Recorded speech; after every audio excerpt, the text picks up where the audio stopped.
coisas praticadas pelos judeus, a diferença dos gentios, né? Que não davam nenhuma importância para todas essas coisas de comida, de dias de festa, nada disso. E, segundo o contexto, né, do que nós temos lido e estudado até agora, quando o texto fala de débeis na fé, se lemos especialmente aqui no versículo 2, né, quem fala em seguida, fala o seguinte: um crê que de tudo pode comer, falando dos gentios, mas o débil come legumes. Nesse caso, está falando dos judeus, dos irmãos judeus. Então, vemos que os débeis aqui, dentro do contexto, está fazendo referência ao povo judeu, os nossos irmãos judeus, que eram parte da igreja de Roma, né? O versículo 2 é a referência direta, né, disso. Um crê que de tudo pode comer, mas o débil come legumes, ok?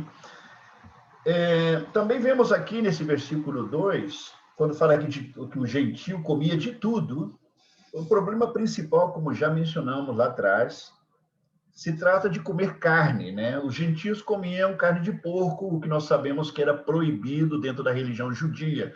E os judeus cristãos, eles seguiam mantendo essa proibição nas suas próprias vidas, de não comer carne de porco. E aqui, como é o contexto de Roma, logicamente está se falando também de carnes sacrificadas aos ídolos. Lembremos que estamos falando de culturas extremamente pagãs e idólatras, onde estava a igreja de Roma nesse momento. É uma cultura inteiramente politeísta, né, e cheia de ídolos. Então, muitos das coisas relacionadas com alimentação estavam muitas vezes vinculadas com rituais religiosos. Então, o problema do judeu cristão da igreja de Roma era justamente isso, porque tinha muita comida e carne, especificamente a carne de animais, sacrificada aos ídolos. Nós buscamos algumas referências na vez passada, especialmente em 1 Coríntios 8, onde Paulo dá instruções com respeito a isso, com respeito ao comer carne sacrificada aos ídolos e a consciência do irmão, né? E vimos também em 1 Coríntios 10, repete exatamente a mesma coisa com respeito ao tema da consciência, né? Eu falava que os irmãos, quando eles estavam naquela cultura, eles podiam comer. Os que estavam em liberdade de consciência, que eram maiormente os gentios, eles comiam qualquer coisa, né? Eles podiam comer qualquer coisa, porque tudo que eles comiam, eles davam graças a Deus, onde os alimentos eram santificados por meio da oração e ação de graças. Então, ao comer aquilo, agora, logicamente, Paulo faz a advertência. Se alguém fala com você que aquilo foi sacrificado aos ídolos, fala assim, então não coma. Não por sua causa, senão por causa daquele que falou. Entende? Porque aqui existe uma intencionalidade. Então, Paulo fala assim, devemos estar atentos com respeito a isso. Então, nós falamos também sobre a situação dos judeus, né? Porque eles, como foram espalhados pelo mundo afora, em todas as culturas, até o dia de hoje, existem várias colônias judias em diferentes culturas, diferentes países. E uma das coisas que eles fazem por tradição, né? Obedecendo essas leis sobre alimentação, logicamente que não estamos falando necessariamente de judeus cristãos, estamos falando de judeus em termos geral, eles buscam supermercados, né, fazem trato com os supermercados para que, através de um rabino, tudo que era alimentação, que era preparado exclusivamente para eles, monitoreado, né, fiscalizado pelos rabinos, para que seja dentro dos parâmetros, dentro da metodologia deles de alimentação. Aquilo que eles chamavam, nós já falamos daquilo também, chamavam kosher, que significa do hebreu limpo. Então, eram alimentos limpos, segundo os judeus, ok? Não vou repetir tudo isso de novo, que já falamos disso na vez passada. O versículo 3 diz o seguinte: quem come, não despreze o que não come. Agora, quem come e não despreze o que não come, está falando dos gentios, que comem qualquer coisa e não despreze o judeu que não come qualquer coisa. E o que não come, que é o judeu, não julgue ao gentio que come qualquer coisa. Ok? Esse é o versículo 3. Porque Deus, olha bem, o tema aqui termina, se conclui o versículo dizendo, porque Deus o acolheu. Deus o acolheu. Esse é o ponto. Diz o texto, quem somos, né, em realidade? O texto é como um apelo que faz, né? Quem somos para poder desprezar aquele irmão que Deus acolheu? O ponto principal aqui, queridos, que nós sempre temos que focar é: Cristo recebeu essa pessoa? Cristo redimiu essa pessoa? Cristo aceitou essa pessoa no reino? Ele foi alcançado pelo sangue de Cristo? Ele foi alcançado pelo perdão de Cristo? Se Cristo aceitou, então quem somos nós para desprezar essa pessoa com todas as falhas e costumes que ele tenha? É o que Paulo está dizendo aqui implicitamente, né? E condenava ao mesmo tempo qualquer tipo de julgamento com respeito entre os irmãos. Paulo era muito forte nesse tema, muito forte. O versículo 4 segue dizendo: quem és tu que julgas o servo alheio? Para o seu próprio Senhor está em pé ou cai, mas estará em pé, porque o Senhor é poderoso para o suster. Se come ou não, vemos que cada um vai ter que dar conta de si mesmo a Deus, queridos. Nossa, tem uma atitude que nós devemos estar sempre atentos, é de não nos convertermos em polícia, em pessoas que controlam e vigiam. E vigiamos no sentido de exigir, estar cobrando das pessoas uma conduta. Nós temos que tomar muito cuidado nesse sentido, porque não podemos policiar, nem exigir, nem demandar aquilo que nossa consciência nos diz que nós não fazemos, ok? Seria como medir, uma coisa que eu tenho repetido muitas vezes, seria como medir a conduta da outra pessoa pela minha consciência. Medir a conduta da outra pessoa pela minha consciência. E isso, logicamente, não se faz. Versículos 5 e 6. Um faz diferença entre dia e dia, outro julga iguais todos os dias. Cada um tem a opinião bem definida em sua própria mente.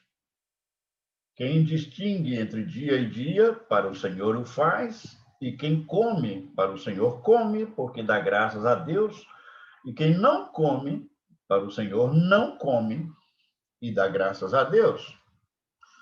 É outro ponto, nós já falamos também, repetidas vezes, né? A referência aqui são aqueles dias de festas religiosas, rituais, comidas, bebidas, a guarda dos sábados e tudo isso.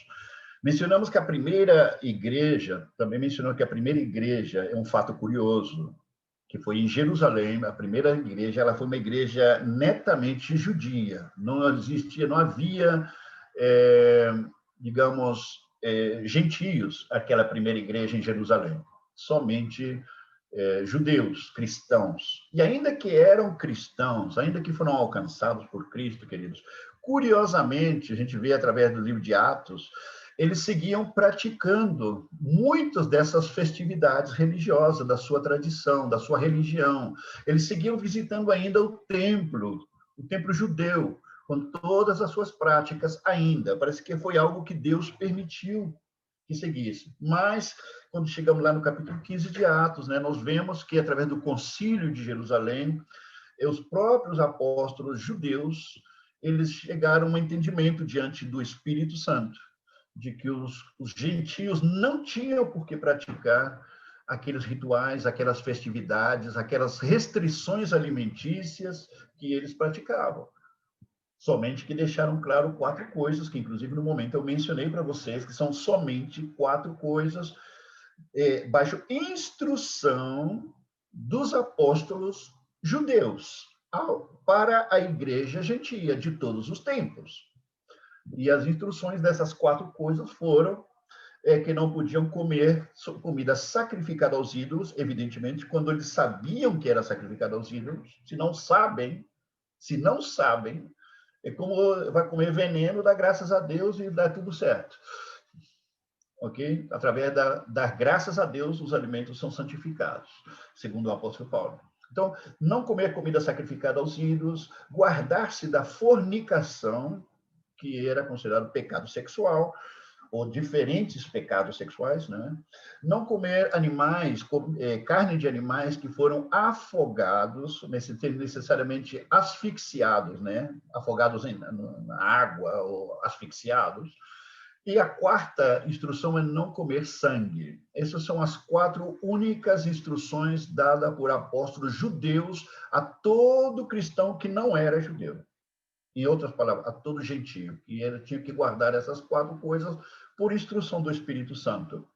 E nada mais eles tinham que praticar. Nem ter bandeira de Israel na igreja, nem ter o candelabro de 7 braços, nem nada disso. Okay? Nenhuma prática judaica dentro da igreja, senão somente essas 4 instruções, absolutamente. Está lá no capítulo 15 de Atos, para quem tenha qualquer dúvida.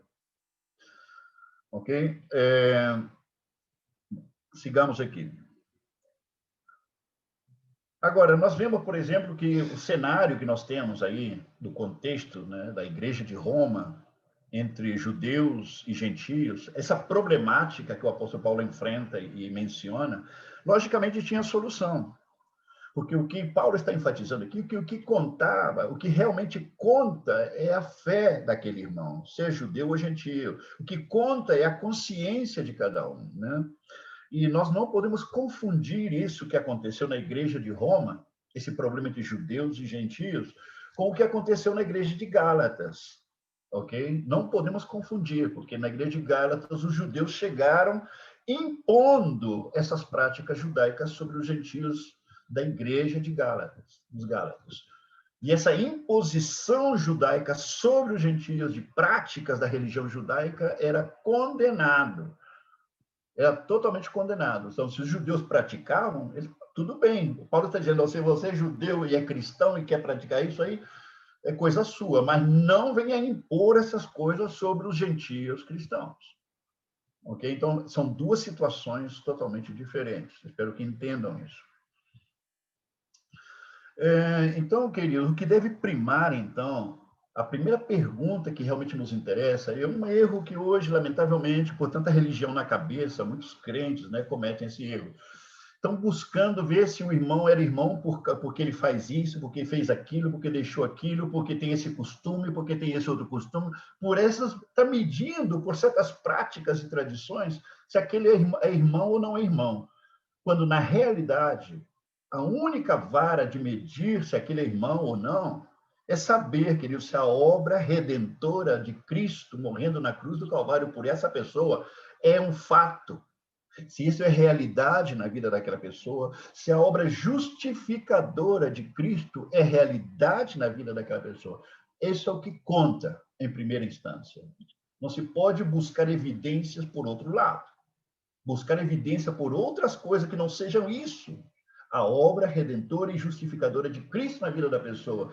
Se o ponto de partida para saber se esse é irmão ou não, não são esses pontos, querido, significa que está evidenciando que essa pessoa que está perguntando aí é um simples religioso que não conhece a obra do Calvário, não conhece a obra de Cristo.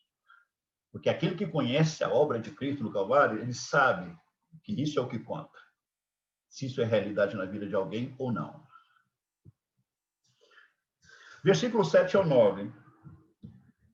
Disse, porque nenhum de nós vive para si mesmo, nem morre para si. Porque se vivemos, para o Senhor vivemos. E se morremos, para o Senhor morremos. Se morremos, para o Senhor morremos. Pois vivamos ou morramos, somos do Senhor. Foi precisamente para esse fim que Cristo morreu e ressurgiu, para ser Senhor tanto de mortos como de vivos. Em outras palavras simples, seja nesta vida, ou seja na nossa partida desse mundo, queridos, seja aqui ou seja lá, o que Paulo está afirmando aqui, nós somos do Senhor, e a nossa vida é para a glória dele, seja na vida ou na morte. Seja, é para a glória de Deus. De fato, essa vida que nós temos aqui não é nossa. É algo que, de alguma forma, soa tão simples a expressão, né? Essa vida que nós temos hoje como cristãos não nos pertence. Soa claro, soa nítido, mas na prática isso parece ser um verdadeiro enigma, né? Parece ser uma coisa indecifrável, isso. Porque entender que a vida, essa vida que temos, não é nossa, é uma das grandes vitórias de Cristo na nossa, seria uma das grandes vitórias de Cristo nas nossas vidas, né? Pela razão de que Ele é, isso significa entender que Ele é o Senhor, ok? Então, para os que vivem e para aqueles que partiram no Senhor, queridos, disso que está falando aqui, somos do Senhor. Aqueles que vivem são do Senhor e aqueles que partiram também são do Senhor. E para isso, nós colocamos 3, 4 textos, que espero que tenham anotado aí, que é 1 Coríntios 6, 20, 2 Coríntios 4, 10, Romanos 6, 4, Isaías 53, 11, para fazer referência ao fato de que esta vida que vivemos aqui não nos pertence, ok? Versículo 10 ao 12. Tu, porém, por que julgas teu irmão? E tu, por que desprezas o teu? Pois todos compareceremos perante o tribunal de Deus, como está escrito. Por minha vida, diz o Senhor, diante de mim se dobrará todo joelho e toda língua dará louvores a Deus. Assim, pois, cada um de nós dará contas de si mesmo a Deus. Segundo o apóstolo Paulo, meus irmãos, lá no versículo 3, né, nós vemos aqui no versículo 3, os judeus julgavam os gentios por comer qualquer coisa, e os gentios desprezavam os judeus por suas tradições. Ao fazerem isso, em realidade, o que estavam fazendo é aquilo que estava sendo justamente exortado e condenado ao mesmo tempo pelo apóstolo Paulo, essa prática que era absolutamente errada, né? Ao fazer isso, quando nos colocamos a julgar o irmão, ou desprezar o irmão, estamos nos colocando no lugar de Deus na vida dessa pessoa. Estamos usurpando o lugar de Deus na vida dessa pessoa. Isso, ainda que pareça uma prática muito comum na vida de muitos irmãos, é um pecado muito comum, mas se nós entendemos bem, vamos entender a gravidade desse pecado aos olhos de Deus. É muito forte o texto, tá? Falamos aqui, fizemos referência ao tribunal de Deus e utilizamos aqui 3 textos também. O primeiro foi Eclesiastes, capítulo 12, versículo 14, onde afirma o pregador aí de que toda obra humana será julgada por Deus. Eclesiastes 12, 14, isso. Aí depois fiz referência em 1 Coríntios 3, do versículo 3 ao 15, perdão, do 11 ao 15, capítulo 3, do versículo 11 ao 15, onde fala do tribunal de Cristo, eu expliquei aí nesse momento, que é o tribunal onde comparecerão todos aqueles, todos os salvos, todos os redimidos comparecerão perante o tribunal de Cristo, porque Paulo, ele se inclui nesse tribunal, ele diz, todos compareceremos nesse tribunal. Em outras palavras, vai ser um tribunal para ser julgadas as obras feitas pelos cristãos. Não é um tribunal para julgar se está salvo, se tem certeza que está salvo ou não. Só comparecem os salvos ao tribunal de Cristo e serão julgadas tudo aquilo que aquele cristão fez na vida dele. Ok? E diz que algumas obras que foram feitas por esses irmãos ou por nós mesmos vão se perder. Algumas dessas obras vão ser queimadas, ainda que não afetará a salvação. Ok? O que quer dizer com isso? Qual é a lição atrás desse tribunal de Cristo, meus irmãos? Que as únicas obras que serão aprovadas para galardão, as únicas obras que serão aprovadas para galardão, serão aquelas obras que foram feitas em Cristo. Em outra palavra, que partiram de Deus e foram realizadas por meio de nós. Essas são consideradas as obras feitas em Cristo. Qualquer obra que não tenha sido feita em Cristo são consideradas obras mortas. Seja feita por cristão ou não. São obras mortas. Ok? Então, e também mencionamos um outro tribunal, que é o famoso tribunal do grande trono branco, que aparece em Apocalipse, capítulo 20, também do versículo 11 ao versículo 15, onde comparecerão todas as pessoas, querido, vivos ou mortos, que partiram dessa vida ou estarão nessa vida sem Cristo. Todas as pessoas que estão em trevas, seja na vida ou na morte, aqueles que morreram voltarão à vida. Deus fará com que voltem à vida para se enfrentar com o juízo do grande trono branco, onde também, em vida, todos serão julgadas suas obras. Tudo que aquelas pessoas fizeram, aquilo ali não vai ser para julgar o que aquelas pessoas são, ok? É um tribunal para julgar todas as obras feitas por essas pessoas, que também, assim como existe um tribunal de Cristo para galardão, com certeza, implicitamente, vemos que esse tribunal para julgar obras tem que ver também com dimensões de condenação, dimensões de castigo na condenação.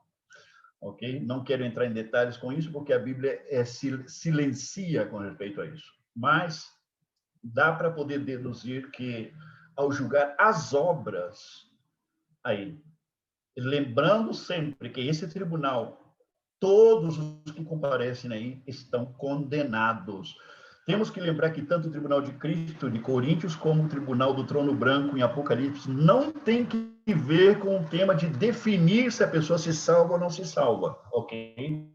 Não é para isso esse tribunal, porque o juízo de condenação e salvação já foi feito, queridos, na cruz do Calvário. Nós usamos a referência de João, capítulo 12, versículo 31, onde Jesus afirma pouco antes de ir à cruz: agora é o juízo deste mundo. Não somente as pessoas foram julgadas ali na cruz do Calvário, nós que somos cristãos, nós fomos julgados juntamente com Cristo no momento que ele morreu na cruz. Nós fomos julgados em Cristo. Por isso não existe mais, como diz Romanos 8:1, agora, pois, nenhuma condenação mais há para os que estão em Cristo Jesus. O que quer dizer, nenhum juízo, nenhuma acusação mais existe para aqueles que estão em Cristo Jesus. Ok? Romanos 8:1 aparece isso. E quando Jesus fala, agora é o juízo deste mundo, ele está falando do momento que ele ia morrer na cruz do Calvário e o efeito judicial que isso significaria na vida de cada ser humano que existiria sobre a face da Terra. Ok? Aí foi o momento de definir salvação e condenação eterna. Aí foi o momento. E diz, agora é o momento que o mundo seja julgado e o príncipe deste mundo seja lançado fora. Jesus falou assim. Satanás e os demônios também foram julgados nesse momento. Lá no versículo 11, aqui o apóstolo Paulo diz o seguinte: como está escrito, por minha vida, diz o Senhor, diante de mim se dobrará todo joelho e toda língua dará louvores a Deus. Aqui Paulo menciona o texto, querido, de Isaías 45, 23, que foi profetizado pelo profeta Isaías, de que algum dia, lembre-se, isso aconteceu 700 anos antes que Cristo morresse na cruz. O profeta Isaías profetizou lá no capítulo 45, 23, que algum dia todo joelho se dobrará e toda língua confessará, como algo futuro que ia acontecer. Mas nós encontramos o apóstolo Paulo no capítulo 2 de Filipenses, versículo 10 e 11, onde o apóstolo Paulo já fala como um fato consumado. Fato consumado. Ele disse para que todo joelho se dobre. Está conjugado o verbo no presente. Que todo joelho se dobre e que toda língua confesse, presente. porque Cristo já morreu, Cristo foi glorificado, Cristo é Senhor, e no momento que ele foi feito Senhor dos céus e da terra, queridos, todos os que somos de Cristo já estamos com nossos joelhos, com nossas línguas dobradas e confessadas, nossos joelhos dobrados, nossos corações dobrados diante do Senhor, os que entendemos estas coisas, né? E versículo 12 diz: assim, pois, cada um de nós dará contas de si mesmo a Deus. Todo ser humano, queridos, um dia vai responder diante de Deus pelo que ele é, pelo que a pessoa é e pelo que a pessoa fez. E ninguém jamais escapará do juízo de Deus. Ninguém escapará do juízo de Deus. Com isso, concluímos nossa revisão do tema passado. E vamos já entrar hoje, então, dentro ainda do capítulo 14, versículo 13 ao versículo 23. Do 13 ao 23. Renata, posso pedir um favor? Você pode ler esse texto para a gente? Claro. Da forma mais clara e forte possível, para que possamos seguir a leitura. O texto do nosso estudo de hoje, do versículo 13 ao 23. São 10 versículos. Tá bom, já leio.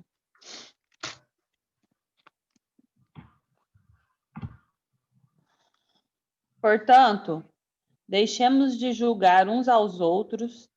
Em vez disso, façamos o propósito de não colocar pedras de tropeço ou obstáculo no caminho do irmão. Como alguém que está em Cristo, em Jesus, como alguém que está no Senhor Jesus, tenho plena convicção de que nenhum alimento é por si mesmo impuro, a não ser para quem assim o considere. Para ele é impuro. Se o seu irmão se entristece devido ao que você come, você já não está agindo por amor. Por causa da sua comida, não destrua seu irmão, porque em Cristo morreu. Aquilo que é bom para vocês não se torna objeto de maledicência, pois o reino de Deus não é comida nem bebida, mas justiça, paz e alegria no Espírito Santo. Aquele que assim serve a Cristo é agradável a Deus e aprovado pelos homens. Por isso, esforcemo-nos em promover tudo quanto conduz à paz e à edificação mútua. Não destrua a obra de Deus por causa da comida. Todo alimento é puro, mas é errado comer qualquer coisa que faça os outros tropeçarem. É melhor não comer carne, nem beber vinho, nem fazer qualquer outra coisa que leve seu irmão a cair. Assim, seja qual for o seu modo de crer a respeito dessas coisas, que isso permaneça entre você e Deus. Feliz é o homem que não se condena naquilo que aprova. Mas aquele que tem dúvida é condenado.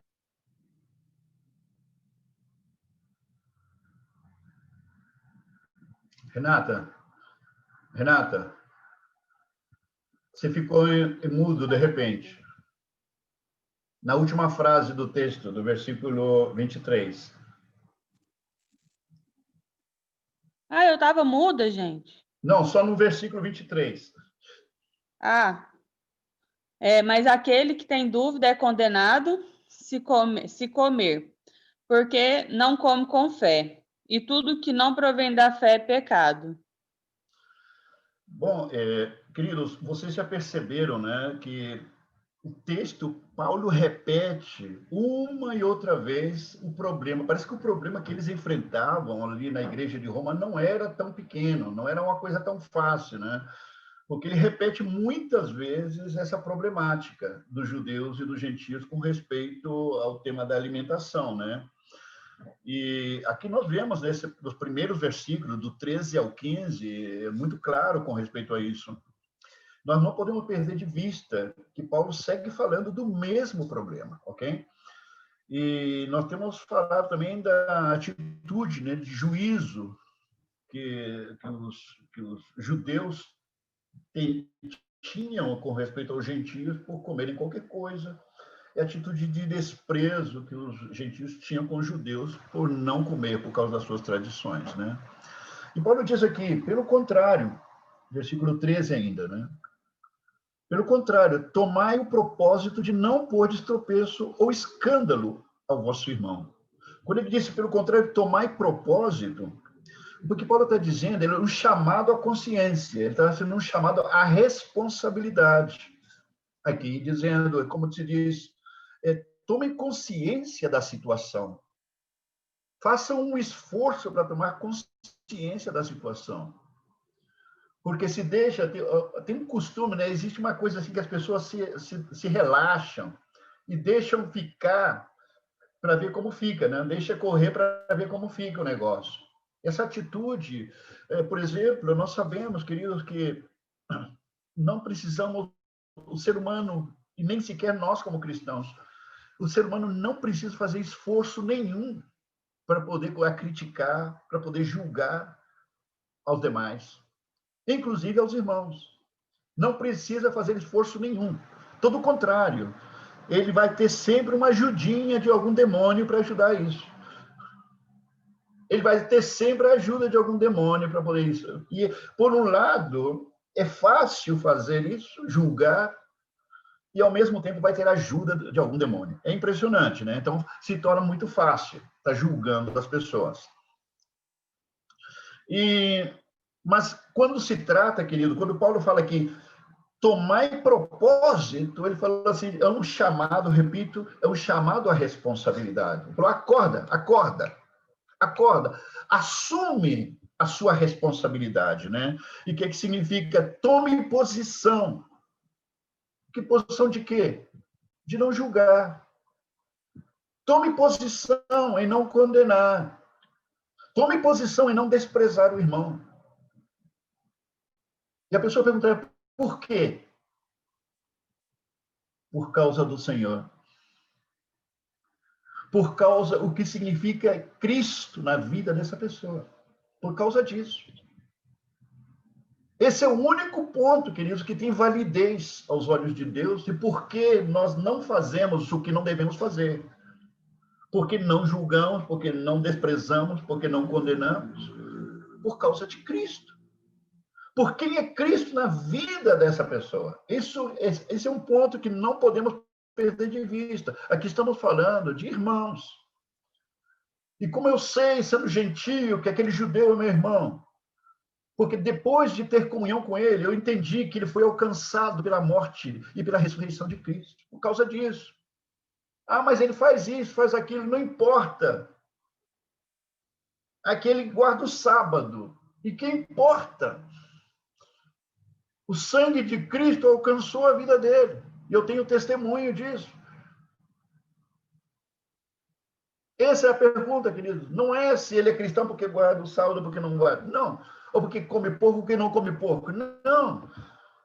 A pergunta que nós estamos acordados, lúcidos no Senhor, a ver, meu irmão, conta, você fala que é meu irmão, me conta aqui, como foi o teu encontro pessoal com Jesus? Me explica o que significou na tua vida a morte de Cristo. Essa é a pergunta que tem que fazer. Não se guarda sábado, se come porco, se não come porco. Não se toma vinho, se não toma vinho. Tem que fazer. Como foi que Cristo te alcançou, meu irmão? Me conta, eu quero saber de detalhes. Essa é a pergunta que tem que ser feita. Segundo o apóstolo Paulo, aqui, nesse texto. Ok? Disse, tomai propósito por causa do Senhor, de não pôr de tropeço ou escândalo ao irmão. A palavra tropeço, no grego, querido, é proskoma. E proskoma, que traduz tropeço, o sentido que essa expressão tem de tropeço significa que você está causando ou provocando um motivo de queda espiritual ou um motivo de enfraquecimento espiritual na vida da outra pessoa. Isso é se colocar tropeço. Você está fazendo algo que vai fazer essa pessoa cair. espiritualmente, ou vai fazer essa pessoa enfraquecer espiritualmente. Esse é o sentido da palavra proscoma, que é tropeço. E disse tropeço ou escândalo. Curiosamente, a palavra escândalo não é português nem é espanhol. Ela vem da palavra escandalon, que também é grego, escandalon. E que nós lemos e lá, como se diz, a convertemos, transliteramos a palavra que soa exatamente igual do grego para o português ou para o espanhol. E escândalo, queridos, é uma palavra meio parente, é uma palavra quase sinônima de tropeço.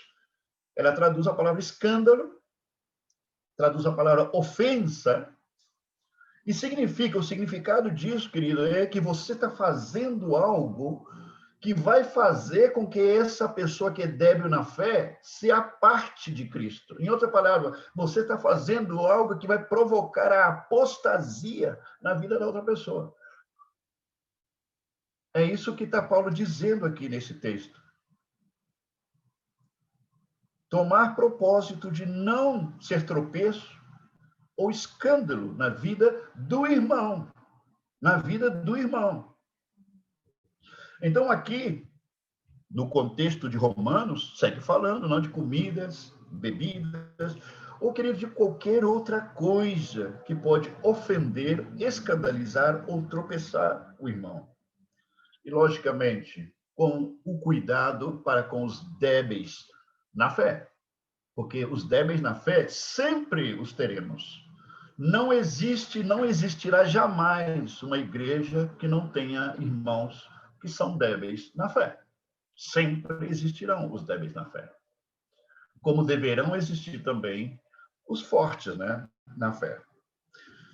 Lá no versículo 14, né, o apóstolo Paulo fala o seguinte: eu sei e estou persuadido no Senhor Jesus de que nenhuma coisa é de si mesma impura, salvo para aquele que assim a considera. Para esse é impura. O Paulo aqui, em forma indireta, está fazendo referência, querido, ao princípio da liberdade de consciência. O princípio da liberdade de consciência. Porque alguns irmãos, eles se sentem livres para fazer certas coisas que outros irmãos não se sentem tão livres de fazer essas mesmas coisas, ok? Esse é um tipo de situação que nós vamos encontrar sempre digamos, no entorno do corpo de Cristo. Dentro do contexto do corpo de Cristo, sempre existirá essa situação, né? Daqueles irmãos que se sentem livres para certas coisas e alguns irmãos que não se sentem livres para essas mesmas coisas, ok? Então, devemos tomar muito cuidado e entender quais são os princípios que devemos aprender aqui com as exortações do apóstolo Paulo, ok? Porque o problema, em realidade, não estão nas coisas que se fazem ou deixam de fazer. Os problemas não estão aí. Senão, o problema, segundo a Escritura, querido, está no coração do ser humano. Ali está o problema, no coração do ser humano. Eu quero ler alguns textos aqui com vocês, então eu vou pedir ajuda de vocês para isso. Vamos ler uns 3 textos, entende? Onde vemos tanto Jesus como o apóstolo Paulo falando dessas coisas. Ok? Vamos comentar um pouquinho. Tiago, você pode me ajudar aí? Tem como ajudar? Ok. Mateus capítulo 15, Tiago, versículo 11 ao 13. Mateus 15, do 11 ao 13. Depois você lê também 16 ao 20. Do 16 ao 20 também. Do 11 ao 13 e depois 16 ao 20. Valnícia, você pode ajudar com a leitura de algo? Você vai ler para a gente 1 Timóteo, capítulo 4. 1 Timóteo 4, do versículo 1 ao 5. 1 Timóteo 4, do 1 ao 5. Renata, vou pedir para você também, por favor. Tito 1, 15. Tito 1, 15. Leia aí para a gente, Tiago. Mateus 15. 11 ao 13. O que contamina o homem não é o que entra na sua boca, mas o que sai da boca. Isso é o que contamina o homem. Então, acercando-se dele os seus discípulos, disseram-lhe: Sabes o que os fariseus, ouvindo essas palavras, se escandalizaram? Ele, porém, respondendo, disse: Toda planta que meu Pai Celestial não plantou será arrancada. Até o 13, né? Depois do 15... Depois do 16 ao 20. 16 ao 20. Jesus, porém, disse: Até vós mesmos estáis ainda sem entender? Ainda não compreendeis que tudo que entra pela boca desce para o ventre e é lançado fora? Mas o que sai da boca procede do coração, e isso contamina o homem. Porque do coração procedem os maus pensamentos, mortes, adultérios, fornicação, furtos, falsos testemunhos e blasfêmias. São estas coisas que contaminam o homem, mas comer sem lavar as mãos, isso não contamina o homem. É interessante, queridos, que os discípulos se aproximaram de Jesus, falaram: Senhor, os fariseus ouviram o Senhor falando aí e se escandalizaram. Em outra palavra, Jesus, o Senhor está colocando motivo de tropeço e para que os fariseus se apostatem. E Jesus fala: apostatar de quê? Os fariseus se apostatem de quê? Vão cair de quê? De onde?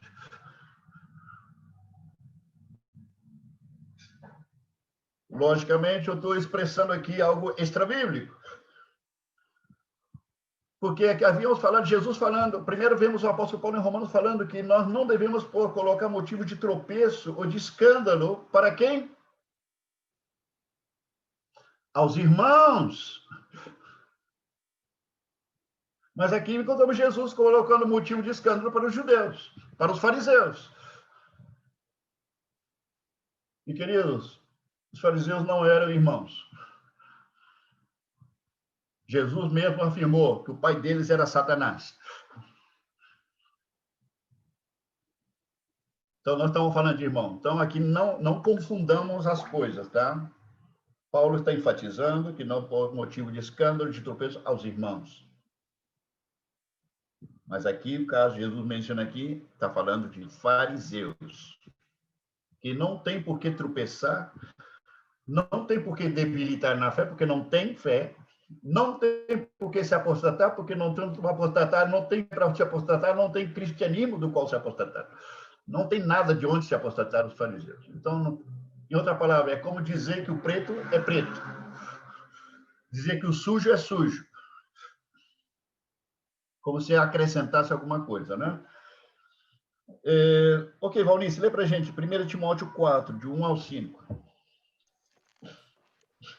Mas o Espírito expressamente diz que nos últimos tempos apostatarão alguns da fé, dando ouvido a espíritos enganadores e a doutrinas de demônios, pela hipocrisia de homens que falam mentiras, tendo cauterizado a sua própria consciência, proibindo o casamento e ordenando a abstinência dos manjares que Deus criou para os fiéis e para os que conhecem a verdade, a fim de usarem deles com ações de graças. Porque toda criatura de Deus é boa e não há nada que rejeitar, sendo recebido com ações de graças. Pela palavra de Deus e pela oração é santificada. Outra vez, aqui Paulo está dizendo que alguns irmãos se apostatarão, mas pelo escândalo causado não por irmão, senão por pessoas perversas, por pessoas malignas, provocarão a apostasia de irmãos. Ok? Também o caso é outro, não se compara com nenhum dos outros dois. E Tito, Renata, 1,15. Tito 1,15. Para os puros, todas as coisas são puras.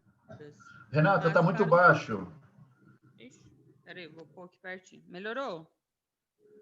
Está muito baixo o som. Eita. Melhorou?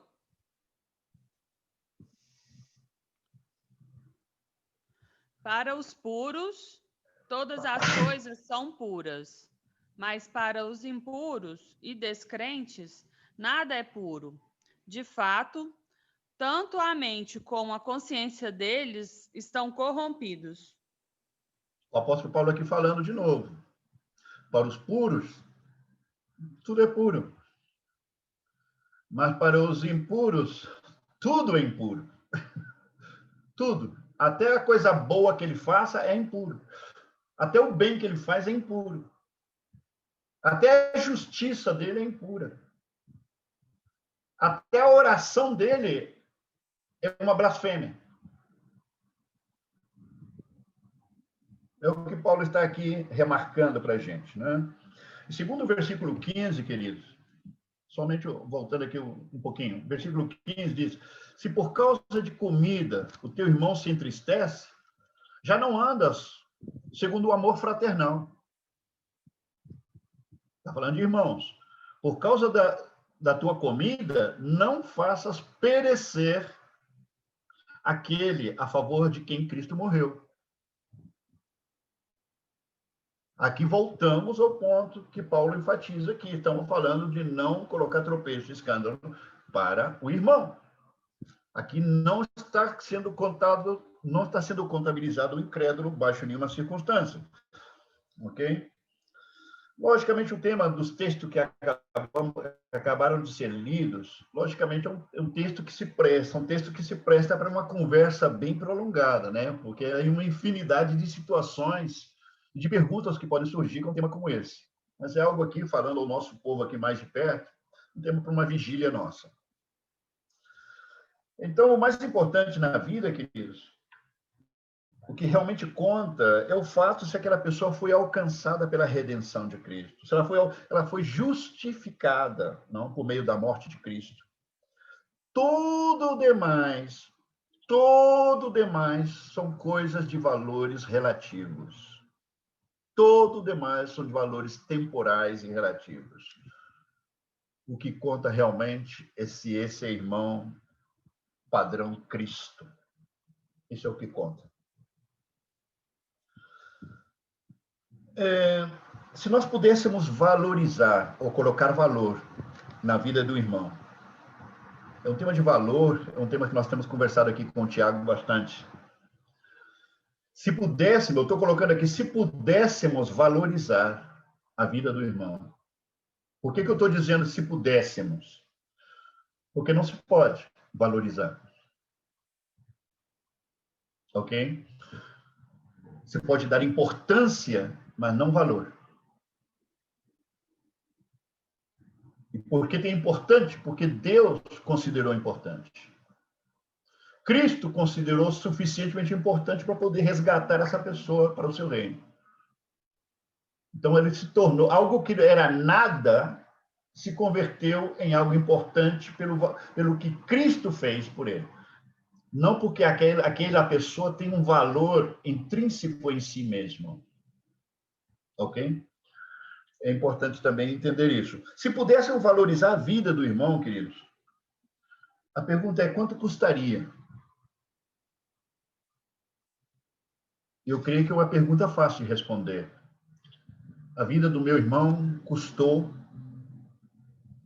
o sangue de Cristo. Custou a vida de Cristo na cruz do Calvário. Foi o preço da vida do meu irmão.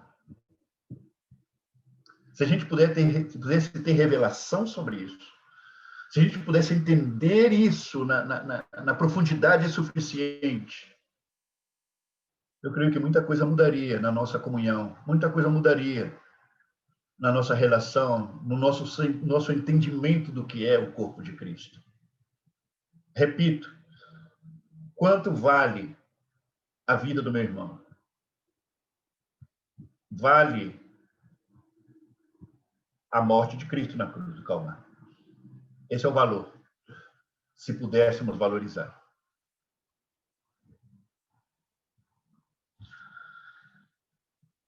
A minha liberdade de consciência, queridos, a minha liberdade de consciência, ela termina quando o princípio bíblico, quando o princípio de Cristo prevalece na vida do meu irmão. O que quero dizer com isso? É um tema que nós temos compartilhado com os irmãos no Chile também, isto. E é o seguinte, eu tenho um tema que eu escrevi faz vários anos atrás sobre intitulado A Consciência Indômita. O que eu chamava uma consciência indômita? Não sei, eu vou dar exemplos para que você me entenda. Tem irmãos que, de repente, fazem coisas erradas e se justificam da seguinte forma: não, é que eu atuei em consciência. Atuei segundo a minha consciência. A pergunta não é se ele atuou em consciência. A pergunta é por onde andava a consciência dele quando ele fez aquilo.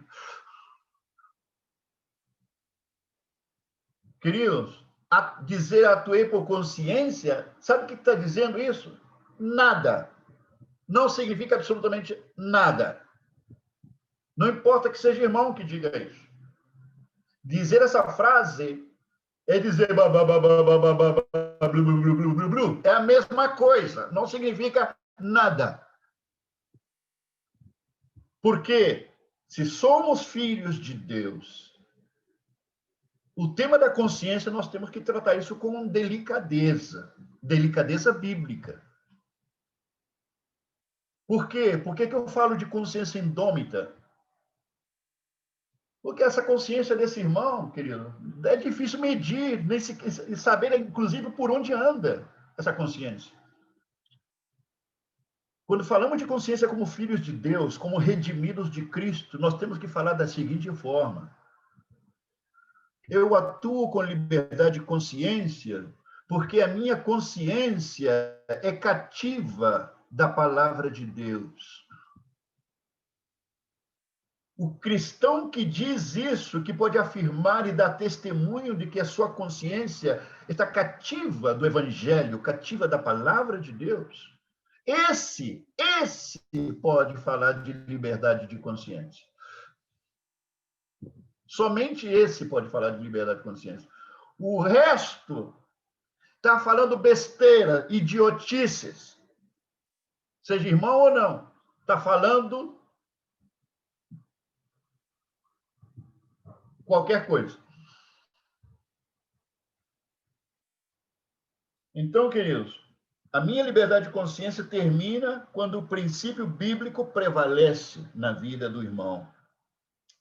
O tema do pecado não é um assunto somente de liberdade ou de consciência e liberdade em termos subjetivos, ok? Porque a pessoa diz, não, é que é minha consciência, minha liberdade, que eu creio, que eu penso, que assim eu entendo, e em base, ele se considera que ele é a base gloriosa para poder julgar e definir qualquer coisa. Por isso não é válido. Não é válido. Eu falo isso porque vocês vão enfrentar esse tipo de situação com pessoas. Vão enfrentar esse tipo de situação com irmãos. Isso não tem legitimidade nenhuma. Ok? Então, essa liberdade subjetiva Posso fazer não tem sentido. Não tem sentido.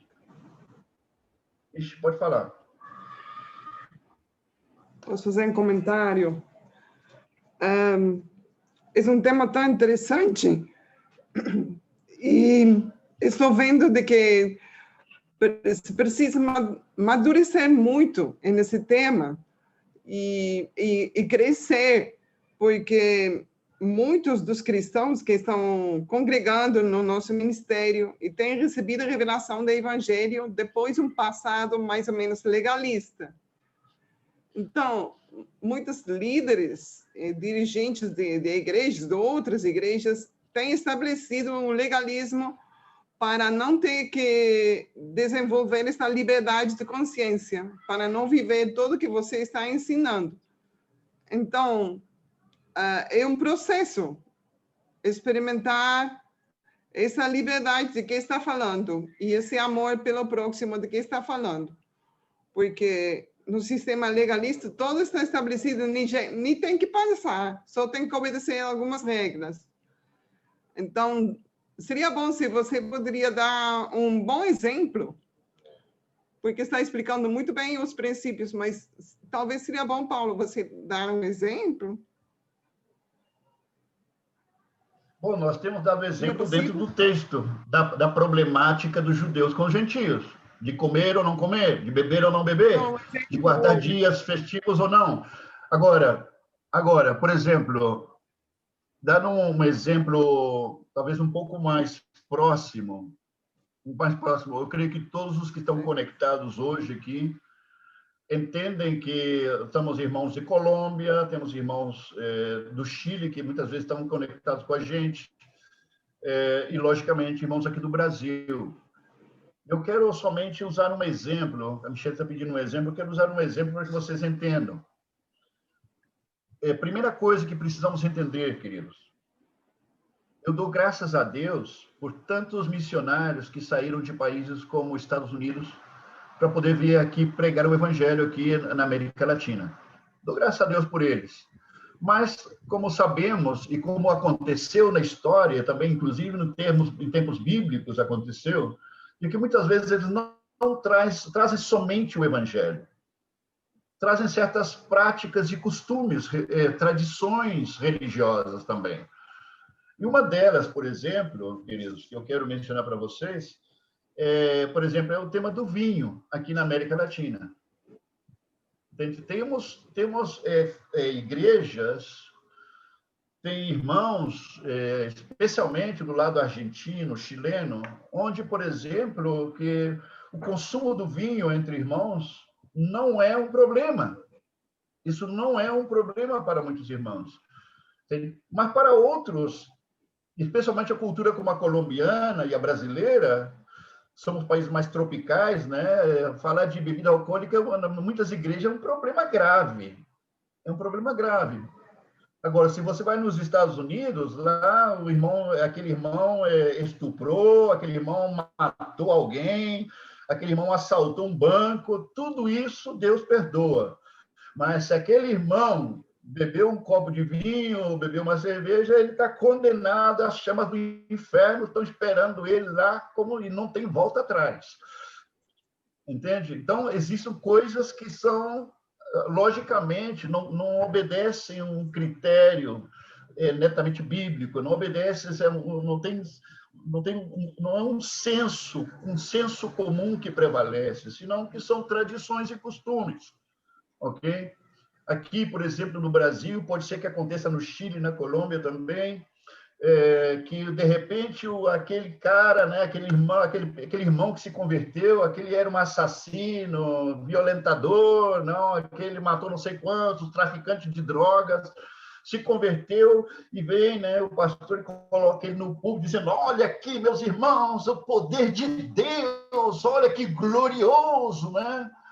Mas um irmão tem um fracasso no seu casamento, o irmão tem um fracasso no seu casamento, ou se divorcia por uma razão muito forte, aquele irmão fica estigmatizado na nossa cultura brasileira, e não sei se na Colômbia passa igual, mas aqui no Brasil fica estigmatizado.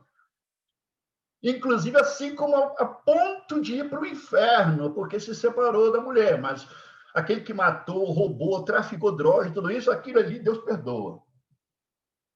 Então, queridos, é uma hipocrisia inconsciente, religiosa, que, lamentavelmente, tem impregnado a nossa cultura, ok? Então, tem muitas coisas como essa acontecendo.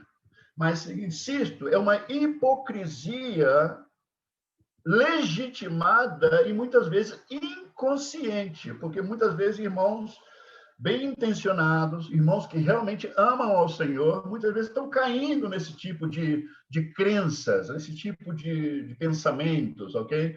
Lamentavelmente, porque não entendem o contexto amplo do que significa, por exemplo, esse tema que nós estamos falando aqui, da liberdade de consciência. É um tema que não se fala no universo cristão evangélico. A liberdade cristã, a liberdade de consciência, não se trata essa temática. Por quê, queridos? Existem muitos motivos. Por ignorância, muitas vezes dos líderes cristãos.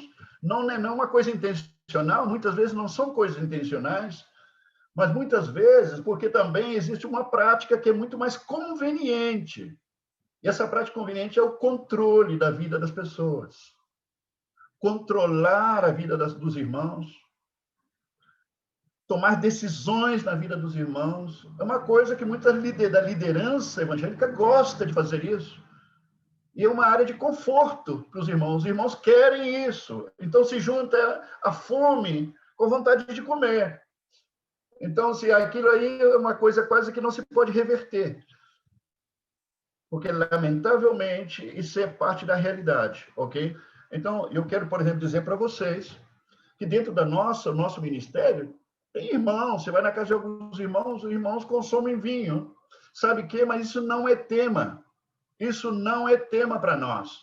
Não é tema nem sequer para os irmãos que não tomam. Tem muitos que não querem, não gostam e não tomam também, mas não andam pensando nisso. Porque eles entenderam o Evangelho, queridos. Entenderam o Evangelho. Por isso, quando o Evangelho está primando em nossas vidas, teminhas como esse não estão ocupando as nossas preocupações. Insisto para vocês, insisto.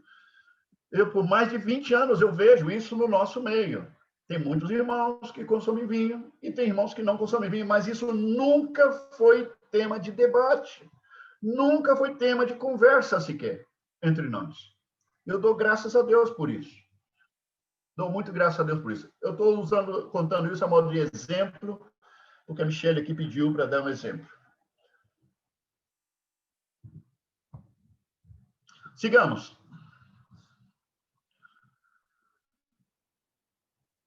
Então, queridos, conforme o versículo 15, o que seria mais importante? A minha comida preferida ou o amor fraternal? Que tremendo dilema, não? Qual deve priorizar? Eu devo priorizar o meu amor fraternal, onde eu vou sacrificar algo por amor ao irmão? Ou a minha comida preferida tem que estar enquadrada